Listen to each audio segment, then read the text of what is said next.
CIA.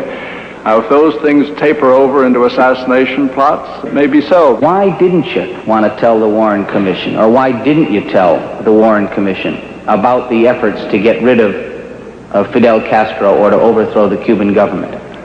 But Mr. Dodd, you're singling me out as to why I didn't march up and tell the Warren Commission when these operations against Cuba were known to the Attorney General of the United States, the Secretary of Defense, the Secretary of State, the Assistant to the President for National Security Affairs, the President of the United States himself, although he at that point was dead.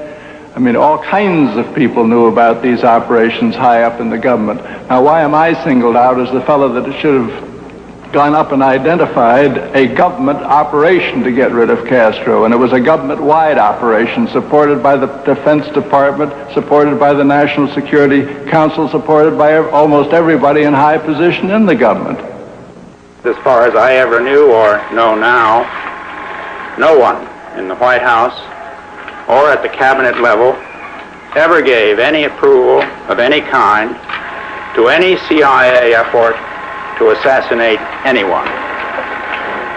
I told the committee in particular that it is wholly inconsistent with what I know of President Kennedy and his brother Robert that either of them would ever have given any such order or authorization or consent to anyone through any channel.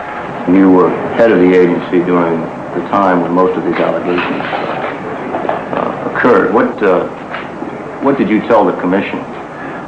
Well, your knowledge of assassination plots? I had no knowledge of it whatsoever. And as you know, I stated that there was feasibility or lack of feasibility. There obviously were discussions of the question of whether such matters had been planned, but I had to plead ignorance because none were brought to my attention, and therefore I knew nothing of them. No president in his right mind is going to say, dear director, I hereby order you to assassinate Fidel Castro. In fact, he will probably do the exact opposite. He will issue what is known in the trade as a non-order or a non-directive. He will say, we have these terrible problems down here in Cuba, and it's quite obvious to all of us that the key to it is Fidel Castro. Now, if we could just get rid of that person, maybe we could work out some kind of an arrangement. But of course, we can't do anything like that. That would be wrong. So I don't know what we're going to do about it. We're just going to have to make the best of it and plug along. Now, he is saying this, say, at a luncheon with McNamara and Rusk and maybe Helms or McCone, whoever was director at the time. Well, it went over from McCone to Helms. Now, these men are astute enough to know that what the president is really telling them is get rid of Castro. But I'm not going to put it in writing, and I've already made a statement for the record that I'm against it. In the event anything ever goes wrong, I'll be able to say, didn't I tell you that would be wrong?